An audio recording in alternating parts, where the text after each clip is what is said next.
Back at the garage, today we're going to be ripping apart the whole rear subframe and getting it ready for rebuild. I want to try and get it completely stripped down, start power washing it, maybe throw a coat of paint on it, and then we're also going to be ordering all of the new components, new OEM components from Volvo this week probably, so then hopefully next week we can start rebuilding the whole thing and putting it all back together. But I think I'm also going to try recording in 4K 60 frames a second, so let me know if you guys like the boost in quality. We'll give it a try and see how things turn out with this video with the higher quality.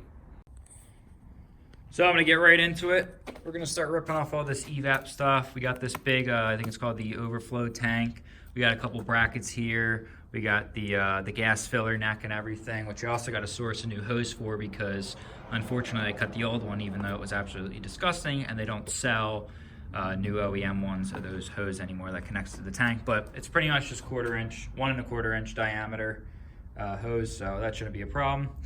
And then we can start pulling off all the suspension components, start pulling off these control arms, all this and everything, and we'll get that all settled away and get this thing ripped apart, cleaned up, ready for paint, ready for new components.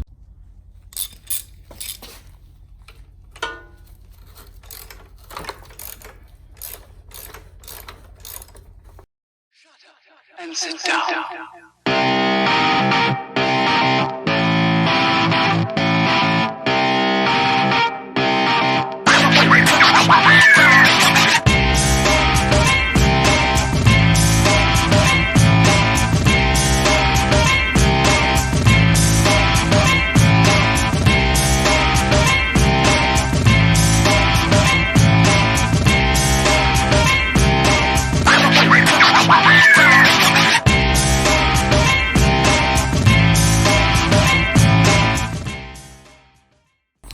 Got the filler neck off and the evap canister, and you're probably saying, well, why didn't you just use an impact for all this stuff? Would have made things a hell of a lot quicker. And I freaking agree, but some freaking asshole decided to punch one of my window panes out. It's a small little pane. This one right here. And freaking take my impact off my freaking table. So I don't have an impact anymore. So I gotta buy one of those, but whatever, we'll just have to use hand tools for now. It's probably better. Probably won't snap any bolts. So got all that stuff off. So I think I'm gonna start working on the control arm stuff over here, maybe the shock tower. We'll see, or maybe get all these kinda wanna get these brake lines off actually. So I think I'm gonna do that real quick. Fortunately though, I still got this bad boy for the frickin' axle nuts because these are probably gonna be kind of a pain.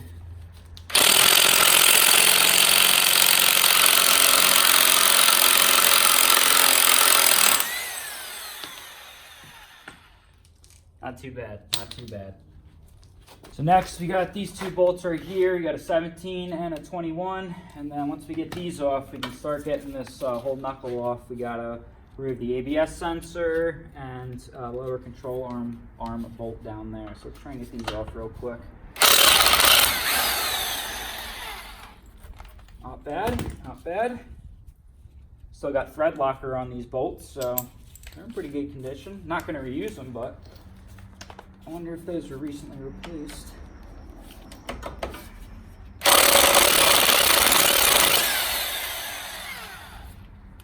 Alright, and get this lower one off. We gotta get a different socket for that, but we'll get that lower one off too. Sorry about that last frame. I had part of the tripod in it, but we got this last one down here. Hit this out. And I got the wrench on the wrong way.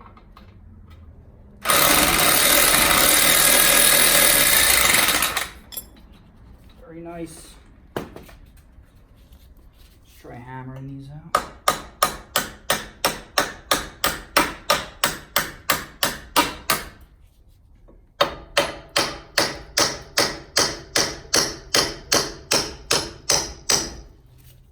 Okay, so this looks like it's, I guess, kind of splined in a sense. This should just come right out.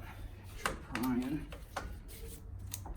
Yep, that comes right out. I'm gonna loosen this ABS sensor wiring down here, and we'll get all this pulled out, get the hub off of the suspension. We can do the other side and get all the brake lines and stuff off and just get all that out of the way and start reorganizing some of these bolts. All right, we got the wheel hubs off. We got the brake line out. Yeah, the ABS sensors kind of took a hit, unfortunately. They are so, the metal body that the sensor goes in was so rusted into the hub that I couldn't get it out. And then it was too late to realize that I could have just probably disconnected it from here. But whatever. I'm pretty sure the 850 ones are the same. If not, we'll just get a new set. I think they're like $100. I mean, it is what it is. But it's starting to look a little more bare. So I guess next we'll probably work on getting the control arms out, the springs, the axles, and the shocks. And then we can get, I guess, the diff out and start tearing it down even more. But we're getting pretty close. I got the axles out, and I just want to take a moment to say, pretty beefy spline. At least on the diff side. This looks probably exactly the same as the front. I bet it's the same, but I mean, it's not bad. We got some good stuff to work with. And this is the 26 spline. There's actually a 27 spline, which is even bigger. It comes on like the 247/40 rears, and we can make adapter flanges so that we can actually put a wave track limited slip differential for like the Volvo 1030, 1031. Because this is an 1165, which is basically the same thing as the 1065 and 1055 in the 960s. So we got a lot to work with back here. I mean, once we get this thing out, we'll take a look, but I don't think there's gonna be any problems with the rear diff, or, well, the rear end, assuming you replace the diff. This has the locker diff from the 1065, which are known to explode at high torque. So as long as we replace that, I think we're gonna be pretty good in the axle and rear diff casing department. So I'm gonna get these control arms off, get the suspension out, and keep getting this thing ripped down. It's a mess in here already. You can see how much rust and crap is on here, but we're gonna keep going. So with the axles out, we basically have a bunch of bolts here that hold this cover onto the main subframe, and this is just pinching some bushings that the diff is connected to the actual subframe. So I got this supported with a jack. We're gonna pull all these bolts out, and then we should be able to just lift this off and then lift the whole diff out.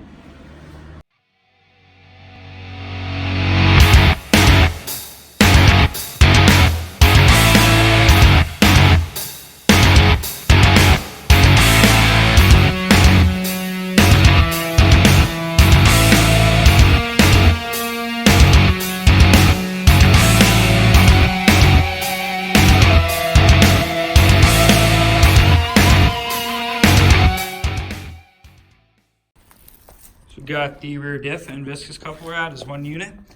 Gonna have to replace these bushings obviously, but let's see, 3.31 ratio. I mean, it's pretty beefy looking rear casing. This is all cast iron, and then we got an aluminum plate here. It's kind of leaky, so we're probably gonna rebuild this whole thing obviously, but I think this is gonna be able to hold a decent amount of power. This is a big rear. Especially for an all-wheel drive car, where we're probably not gonna see much more than 50% of the torque going to the rear. I think this is gonna be able to take some power. Oh, some torque actually. But yeah, gonna keep chugging away on this. Hopefully get it all ripped apart. So I took the two Nivomat bolts out that hold the shocks to the actual upper portion of the frame. And then now basically what I'm gonna do is just remove the two lower control arm bolts here, and also the two rear end link or sway bar bolts there. And then basically this whole top piece will lift off the bottom control arms, and then I can start working on everything a little bit more independently. So let's get that zipped apart.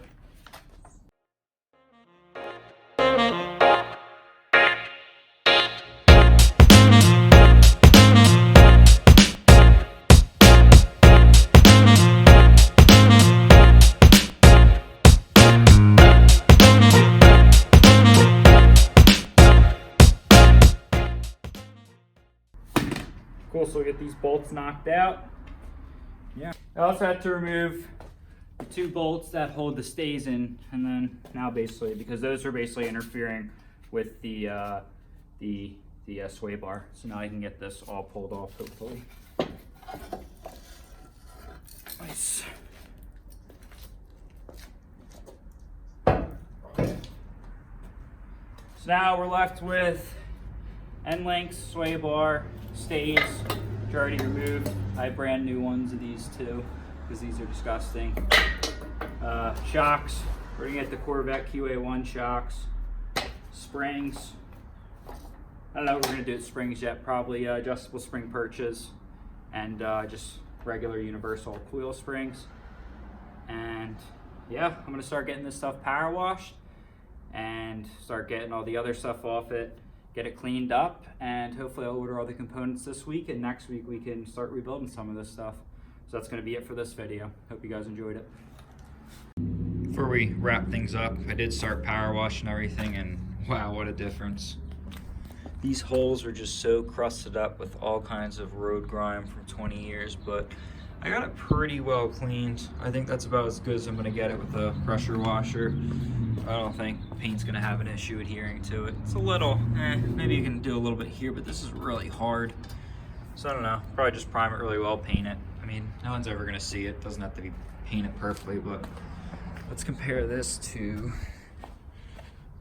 ugh, look at that. Look at the difference. Yuck.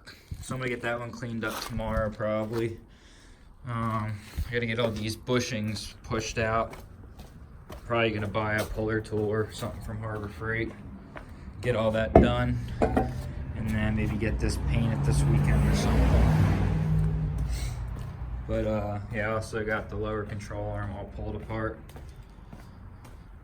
You can see you get the front trailing arm, Nevo mats, they're going in the garbage. We're gonna need new end links, and obviously new bushings here. So I gotta start ordering that stuff up because I wanna get moving on this, and then we'll have to pressure wash this, obviously paint it. We're gonna get new control arms, the hubs. I'm thinking about getting new brake calipers and obviously rotors and pads. Probably just gonna use this hub. I don't see anything wrong with it. The wheel bearings look pretty good. New springs. These are 4-inch outer diameter springs, so we're gonna get some adjustable perches, some universal ones. I got brand new stay bars somewhere over there. And then nothing wrong with the sway bar. Just gonna, I guess, try and get new bushings for this. I don't know if these are like the front where they're vulcanized on, so we'll have to do some research on that. And then obviously the diff is gonna need a full rebuild. I don't know what I'm gonna do yet about the actual differential inside. I really wanna put a wave track in it, but I need adapter flanges. Mark 1 adapter flanges and Mark 1 960 axles to make it all work. So we're gonna do some research on that and maybe put a real diff in here, because it would have to suck to pull this out again to put a real diff in here. And then, yeah, we're gonna keep chugging along. So see you next video, guys. I also added some lighting in here. I only added a light there, fixed the bulb in that one. I gotta put a new bulb in that one, and it is so much brighter now. It's a mess in here, especially with those blocked off now during the day. Hopefully it's gonna be nice and bright in here.